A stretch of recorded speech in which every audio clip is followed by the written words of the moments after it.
अनुच्छेद 21 जीवन और व्यक्तिगत स्वतंत्रता का संरक्षण।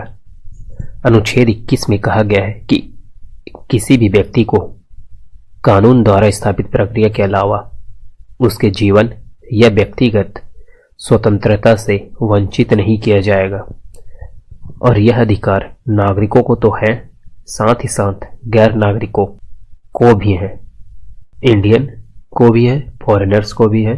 मनमाने कार्यकारी और विधायी दोनों तरह के कार्यों के खिलाफ उपलब्ध है। विधि द्वारा स्थापित प्रक्रिया यह विधि द्वारा निर्धारित प्रक्रियाओं के पालन पर जोर देती है, चाहे वह निष्पक्ष या न्याय संगत हो या नहीं, इससे मतलब नहीं होता है। जो विधि में लिखा हुआ है उसके पालन पर जोर देती है। विधि की उचित प्रक्रिया यह न केवल कानूनी प्रक्रियाओं के अस्तित्व पर बल देता है, बल्कि उसकी निष्पक्षता, न्याय और तर्क संगतता पर भी जोर देता है। इसके लिए आवश्यक है कि कानूनी कार्यवाही मौलिक रूप से निष्पक्ष, न्याय संगत और उचित हो, जिससे व्यक्तिगत अधिकारों की सुरक्षा सुनिश्चित हो। विधि द्वारा स्थापित प्रक्रिया मौजूदा कानूनों में बताए गए कदमों का पालन करता है। विधायिका द्वारा पारित मौजूदा कानूनों से अधिकार प्राप्त करता है, एक स्पष्ट और संरचित कानूनी प्रक्रिया प्रदान करता है। अधिक अनुकूलनीय है क्योंकि यह मौजूदा कानूनी प्रक्रियाओं का सख्ती से पालन करता है। स्थापित कानूनी प्रक्रियाओं के माध्यम से सुरक्षा प्रदान करता है। यह स्पष्ट होती है क्योंकि जो कानून में लिखे गए हैं उसका पालन करती है और इसलिए ही यह अनुकूलनीय हो जाती है। कानून की उचित प्रक्रिया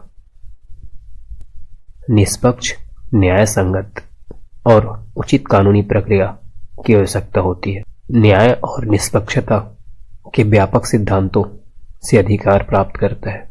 यह निष्पक्ष और न्याय संगत क्या है, यह निर्धारित करने में कुछ व्यक्तिपरकता आ सकती है। निष्पक्षता पर जोर दिए जाने के कारण कम अनुकूलनीय है क्योंकि इसकी व्याख्या अलग अलग हो सकती है।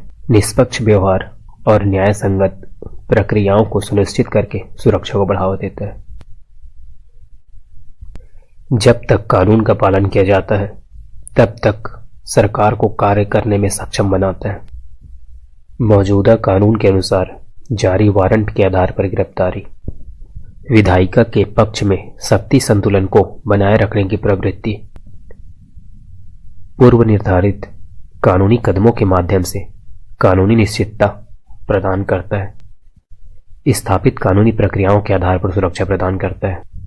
मूल रूप से गोपालन मामले 1950 में जोर दिया जाता है। कानून की उचित प्रक्रिया सरकार को निष्पक्षता और न्याय की सीमाओं के भीतर काम करने की आवश्यकता है और गिरफ्तारी में कानूनी कदमों और निष्पक्ष व्यवहार का पालन करना शामिल है और इसमें निष्पक्षता के लिए विधायी और कार्यकारी कार्यों पर एक अतिरिक्त जांच शुरू करता है। निष्पक्षता की व्यक्तिपरक प्रवृत्ति के कारण कुछ अनिश्चितता पैदा हो सकती है। न्याय संगत और निष्पक्ष कानूनी प्रक्रिया सुनिश्चित करके सुरक्षा को बढ़ाता है। कानून की उचित प्रक्रिया को शामिल करने के लिए मेनका मामले 1978 के माध्यम से विकसित किया गया है। निष्पक्षता और न्याय संगत की बात होती है तो यह कानून की उचित प्रक्रिया में आ जाएगी और जब भी जो विधि द्वारा स्थापित प्रक्रिया है उनका पालन करती हैं तो वह विधि द्वारा स्थापित प्रक्रिया में आ जाएगी।